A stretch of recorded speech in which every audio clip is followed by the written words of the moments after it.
Just really want to provide the customer with a full service, meaning keeping them informed along their journey.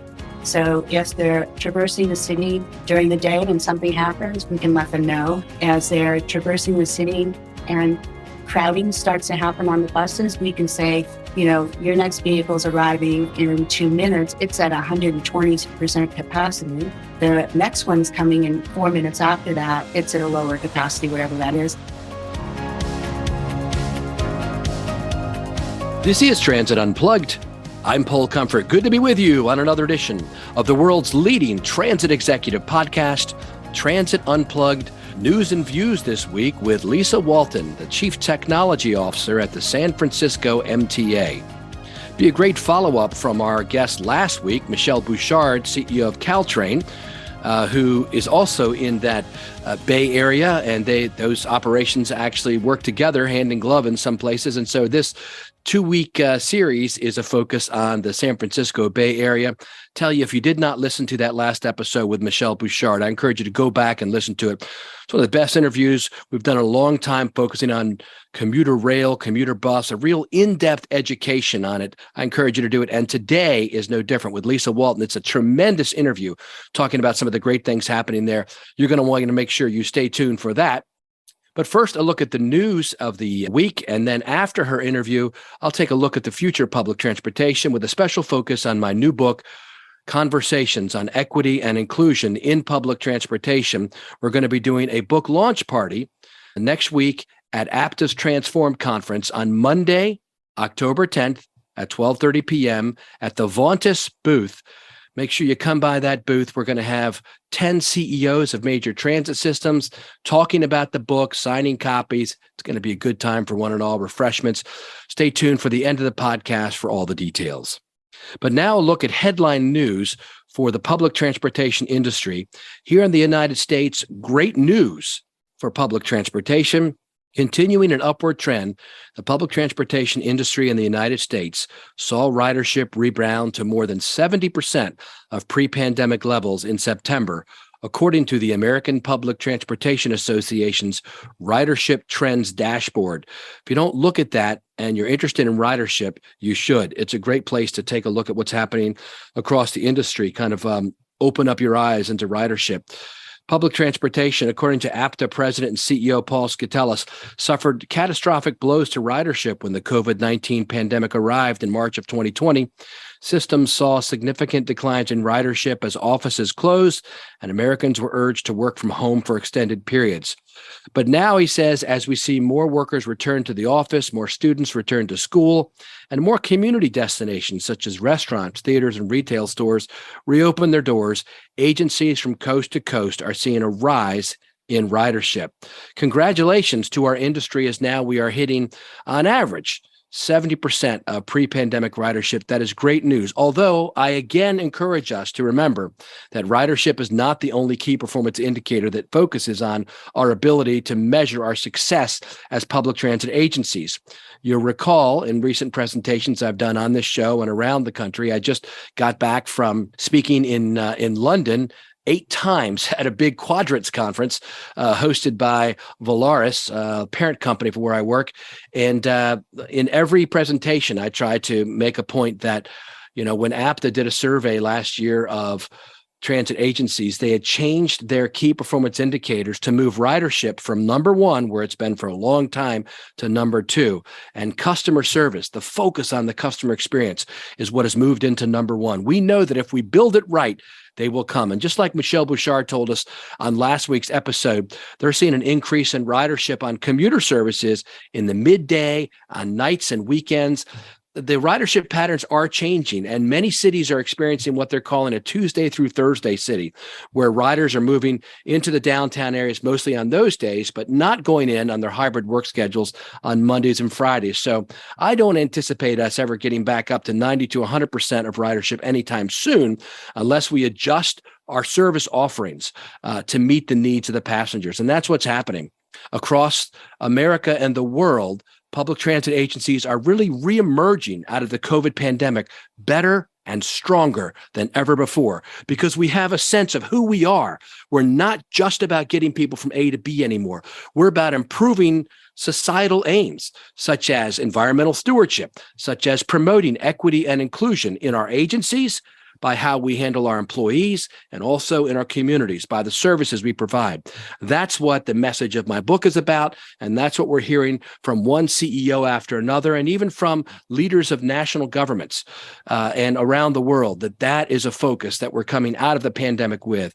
An expanded palette of options for public transportation, an expanded mission for our agencies beyond just A to B. Along those lines, many agencies are moving toward having more zero-emission vehicles, and not just buses, but trains too.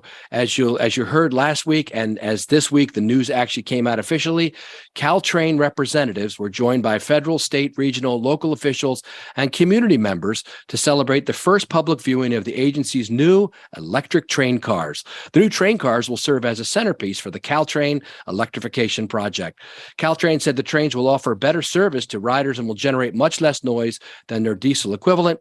The new vehicles also offer amenities, including new digital onboard displays, power outlets at each forward-facing seat, a new seat color palette selected by the public, energy-efficient lighting, code hook security cameras, and expanded storage under the cantilevered seats. The federal government got involved. Speaker Nancy Pelosi, who represents the region there in San Francisco, said the arrival of these new electric trains marks an exciting step toward providing greener, easier transportation options for Californians. And additionally, each train set will have 7 cars as opposed to the current 5 or 6. The new trains also accelerate and decelerate faster than their diesel alternatives, which must be pulled by a locomotive. This will allow Caltrain to expand its service levels beyond the current 104 trains every weekday.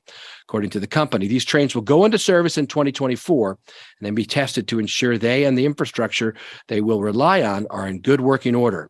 The trains are being built by Stadler U.S. at their facility in Salt Lake City, and they're being tested, being sent to a test facility in Pueblo, Colorado, where they're tested at high speeds under numerous conditions as required by the Federal Railroad Administration.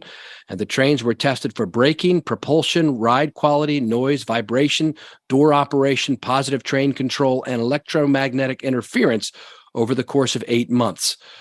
Steve Heminger, Caltrain's board chair, said the electrification of Caltrain is one of the most important milestones in Caltrain's history. Being able to step onto the new trains for the first time makes me even more excited, he said, for the start of electrified service in 2024. The Caltrain electrification project will electrify the corridor from the San Francisco station at 4th and King Streets to approximately Tamian Station in San Jose, replacing the diesel-hauled trains with electric trains. Congratulations to Michelle Bouchard, the acting executive director and CEO of the agency, and all the staff that was involved in making that happen, and the leadership of the folks there. Tremendous success on their part. And now stay tuned for a look at what's happening in San Francisco at the MTA from Lisa Walton, their Chief Technology Officer. And then, as mentioned, be sure to stay tuned till the very end. We bring you exciting news about our new book, Conversations on Equity and Inclusion in Public Transportation. I'm Paul Comfort. Stay safe out there. And today we're in News and Views with our interview with Lisa Walton, who is Chief Technology Officer for San Francisco MTA, SFMTA, or Muni as it's known in popular lingo. Lisa, thanks so much for being with us. Thank you, Paul. It's great to be here today. Lately, we've had a kind of a focus on technology. As we're coming out of the pandemic, everyone is talking about what the latest and greatest technologies are. So you have a lot of stuff going on there, Lisa, when it comes to technology. You're considered one of the technology leaders in the industry here in the U.S. First off, why don't you tell us a little about yourself and your agency? Sure. SFMTA is, as Paul mentioned, in San Francisco, and it's one of the only, I believe, in North America, transportation organizations that manages both the public transit system and service for the city and county of San Francisco, as well as all the street transportation elements, meaning traffic signals, traffic flow, curb, meters, that type of thing. So it really is a good opportunity because one impacts the other all the time. So it's really a good way to keep those both those systems and services intact together as we move forward. We run both in our transit service. We run both rubber tire bus and light rail through the city. We are just getting ready to open a new extension to our subway, in fact, this year, and are really looking forward to bringing more service to the customers as they return back to work from the recent pandemic we've been through. So we're recording this in September. Where are you all at on ridership as, like today versus pre-pandemic percentage-wise on your multiple services? We're up there in the now 60% of recovery, and we're really seeing it come back really quickly now, just starting now, right? Now the school started, right? Exactly. That's exactly right. And we're seeing a shift in the pattern, and even right now to where it's mainly Tuesday through Thursday to get to like areas like downtown. And you're seeing an uptick even on weekend service as well, because we have our tourism coming back, particularly folks from Europe are returning to the city. And I can tell you, I live about a block and a half away from one of our tourist attractions where Lombard goes crooked. And I can tell you they're back. They're coming down your street, huh? That intersection is full all the time. So wow. It's really great to see though. Yeah. Now, San Francisco is a unique city in that, don't you have like over 20 different transit services or agencies serving that area? Yeah, we do as the region, right. And we try to work really closely with all the regional players. And there used to be 7, now there's 9 that we count into the greater Bay Area Regional Transportation Organization that we try to really sync with. And, and I'm sure as people have heard, we're really trying to sync payment. We're trying to make it easier for riders to get on and off these different services because people live all over the Bay Area and commute into San Francisco even. So they might be riding, AC Transit or Capital Quarter train. They might hop on BART and they might hop on Muni, so we really need to work really closely. And we're even sharing some of our stops with like Golden Gate Transit and Samtrans, just so we can make sure we have easy transfers and flow tracking, and just a better service for the customers to get around the Bay Area. Yeah, that's good. So tell me about, you've got 2 big things happening. One is a customer info system, and the other is the opening of your new subway. Tell me about them and the role that your office, the technology office, is playing. Yeah, the customer information system, I'm really excited about that. It's been a long time coming. And a lot of people recognize that we have in our shelters, our predictions. Your next vehicle is arriving at, and it's a little LED type sign that comes up and says when, predicts the arrival of the vehicle.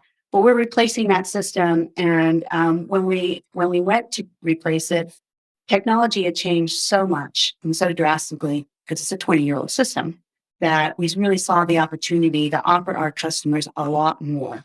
So we designed the system to where not only will it predict your next vehicle arrival, but once we fully transfer over, it will give other information. There's a content management system behind it as well, to where we can ad hoc send messages to any sign individually or as a group or whatever, wherever they are, along with our mobile app that we'll be deploying.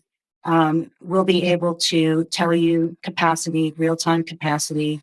We'll be able to let you know disrupted routes and what the new pattern might be to get around that disruption. Just a lot of we'll be able to, if people opt in, communicate back and forth with our consumers of our service and make sure they're happy. We'll be able to add additional services. As I mentioned, we are a full service transportation organization. So we'll be adding even additional services into our mobile app, where they can order a street sign if they want, or if they opt in, they can communicate and talk to us and get special deals and extra information from us. And we can put our parking meters and parking garages on the app and so forth. Just really want to provide the customer with a full service, meaning keeping them informed along their journey. So if they're traversing the city during the day and something happens, we can let them know. As they're traversing the city and crowding starts to happen on the buses, we can say, your next vehicle is arriving in 2 minutes. It's at 120% capacity. The next one's coming in 4 minutes after that. It's at a lower capacity, whatever that is. And eventually, the phase 2 will actually be able to say, or you can take a walk 2 blocks and take a different route to where you're going. So that's really what we want to be able to do, is really become a full service through our transportation services. And we're lucky. Our partner has been great. And it's not often I can say that in the transportation world, but they've been great. And it'll surprise people when I say that, because it's cubic. And they've been working really closely with us and really well with us to make sure that particularly through the pandemic, that we just stayed in sync with each other and made sure, because of course we ran into supply chain issues with our signs, which was really problematic because AT&T was turning down 3G, which they did. They said they were doing it better, what they actually did in June, and we couldn't get parts anymore. We thought we'd be golden because we had ordered everything way ahead of time, of course, and everything, but we had to have some signs go dark, and we actually had to pay to have some modems put in while we waited for new signs to arrive and so forth. So it's been a tug, but I have to say, and could be because of the nature of the issues we were all having, including the vendors, where we really have a great collaborative project going on there. And my team is managing the project as with the Cubic team. And we've gotten input not only from our stakeholders inside the agency, but we did extensive outreach and surveying our customers before we started around what would they like to see on the system. This system is very important to the citizens of San Francisco. When it goes down, I hear about it. And in fact, there was talk that if what we needed to do for central subway support, which is the new subway extension we're opening, if the customer information system wasn't going to be ready to support it, we were going to delay the opening. I mean, that's how important we feel information to our customers is. So I'm really excited. We aren't going to have to postpone the opening of Central Subway. I said, not on my watch. Yes. So we are able to support them. I also want to make note that this is a direction, I believe, in technology with the transportation organization and in that industry in general that hasn't been utilized, and that's we're going to a platform. We're going to a SaaS platform, and yes, they can make little tweaks that make it for us a little bit, but not a lot, not as much as if we were working before they were a project company, as most companies are in the transportation world, to be honest. So I'm really happy to see the evolution of some of the vendors going to a more standardized platform and managing it like the private sectors manage their technology and so forth. So I'm really happy about that we'll get scheduled releases, on a monthly, quarterly basis, and it'll just be so much easier to manage with that predictability of updates and so forth. So I'm really excited about that as well. Where every CPU doesn't have to be touched, where it can be done from the cloud. Yeah. Exactly. I've been through a number of those upgrades in the past where somebody has to come in and upload on every computer. I mean, it was 15 years ago, but it's nice to see transit agencies move into the 21st century. It's something I've been arguing about for a long time, or arguing for. Come on, man, get out of the 80s and 90s. We don't use DOS anymore, and you can So, yes. Well, that's great. You mentioned that a lot of this is in support of the new subway. Tell me about that. What's happening? Yeah, it's great. We're opening a new subway. It again, been a long time coming. Started long before I was at the MTA, and I've been there 7 years. So now we're getting ready to open this fall. It goes from Chinatown down through the city, and there'll be a stop in Chinatown and in Union Square, and then Yerba Buena, which is really our 3rd Street. And that's where our 3rd Street, which has one of our main lines, the T line, that really wraps around the city.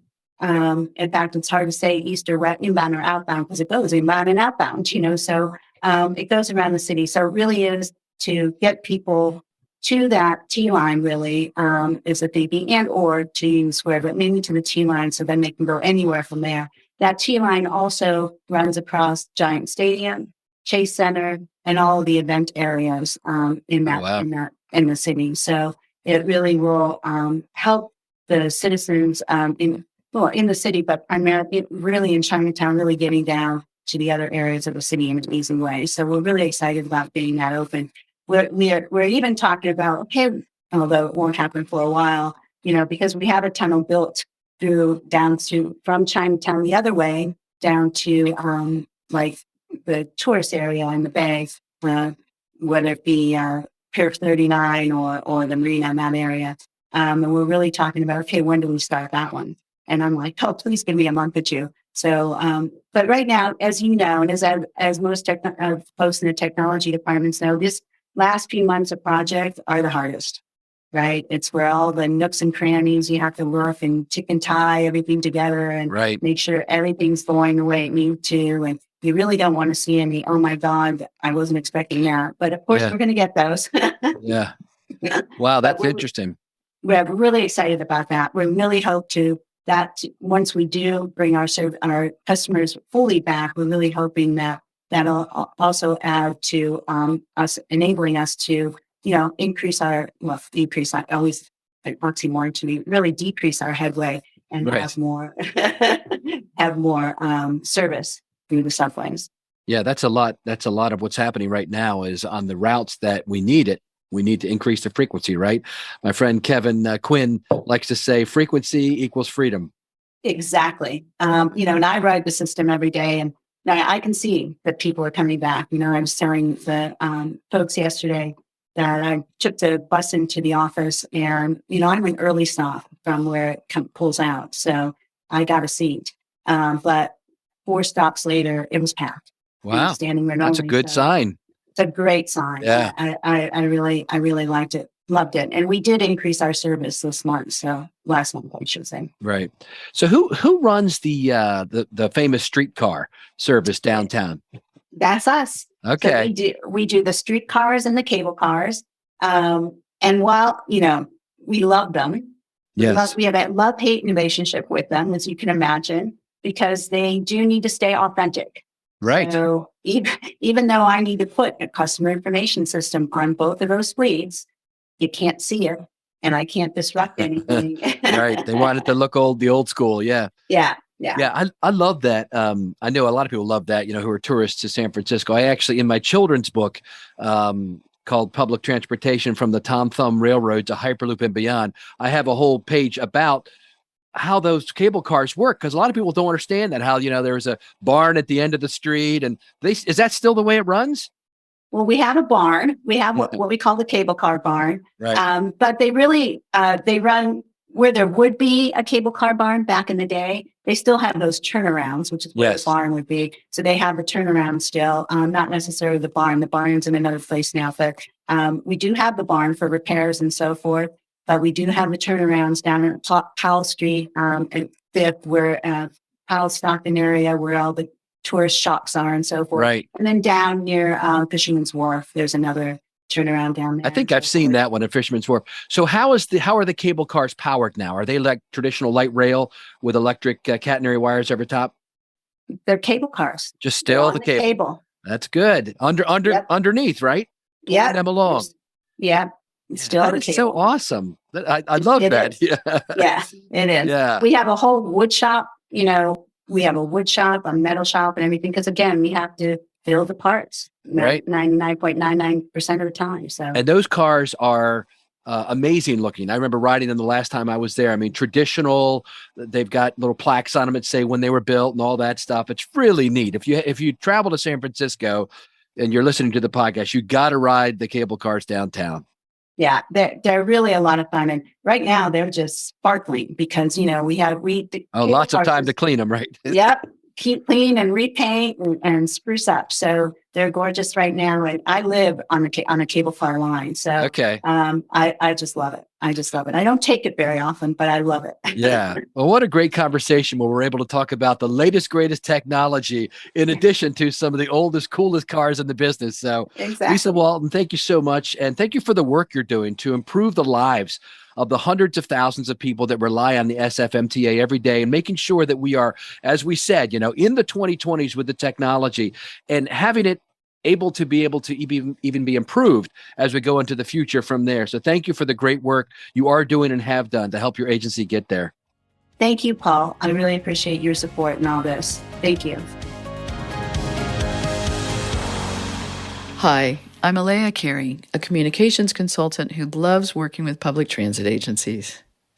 Almost all of us in public transit marketing have spent the last 2.5 years talking about rebuilding ridership in the wake of the COVID pandemic. Ridership numbers aren't where we would like them to be, but they certainly are coming back. So let's talk for a moment about how to market and communicate in order to retain our customers. When we fail to retain riders and have to continuously market to bring in new customers, we refer to that as churn. Churn requires we spend more marketing dollars, and it also introduces some staff fatigue and burnout because of the sense of failed efforts. Avoiding churn is a top marketing priority.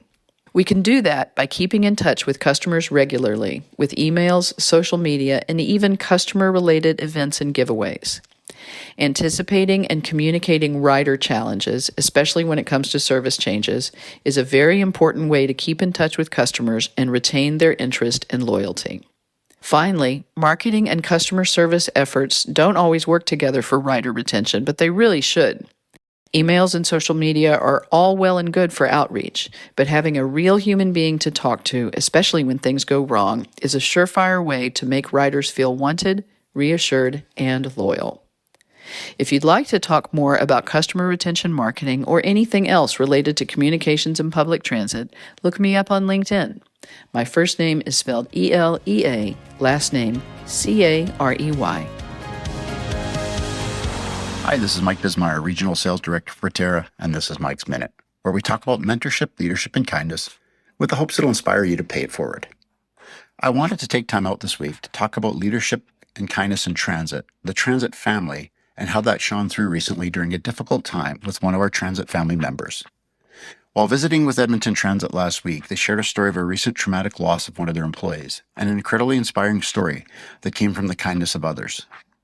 One of their maintenance operations employees went into cardiac arrest, we'll simply call him Frank, while in the coffee room on a break.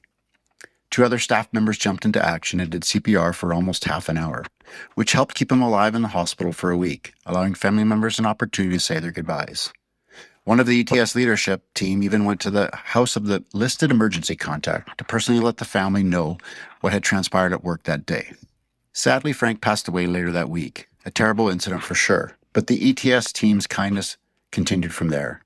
They attended the service and then reached out to the family and arranged for them to come into the facility and be driven around in a golf cart from station to station within the garage to experience a day in the life of Frank. Simply tremendous, a story that gives me goosebumps.